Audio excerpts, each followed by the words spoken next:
Let me tell you something that most people don't expect to hear. Some of the most experienced investors I know don't always make the most money, and I learned that the hard way. I remember one auction I went to.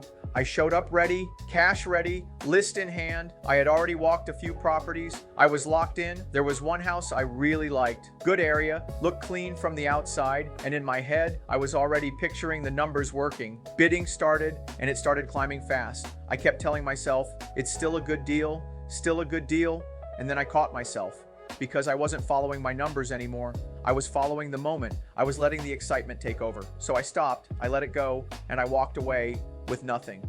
Now I'm not gonna lie. That drive home hits different when you don't buy anything.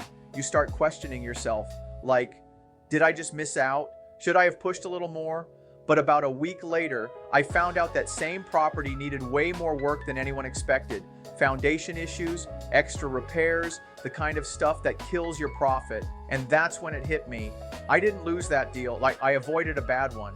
And that's the difference. See, experience might tell you how to do a deal, but patience tells you when not to do one. I've seen investors with years in the game make quick decisions just because they've done it before. They move fast, they trust their gut, and sometimes that confidence gets expensive. On the other hand, I've seen newer investors, people with barely any deals, sit back, take their time, stick to their numbers, and walk into solid deals because they didn't rush. That's when I really understood. This business isn't about how many deals you've done. It's about how many bad deals you've avoided. Some of my best properties came from just waiting for the price to drop, waiting for other investors to back out, waiting for a seller to get realistic.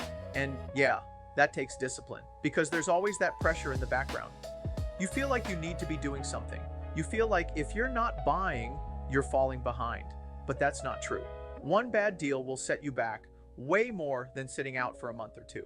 That's why now I don't chase deals. I let deals come to me, and when they make sense, I move. If they don't, I walk. No emotion, just numbers. So if you're getting into real estate, or even if you've been doing this for a while, understand this. You don't make your money when you buy a lot of deals. You make your money when you pass on the wrong ones. Because the investors who actually win long-term, they're not the busiest, they're just the most patient.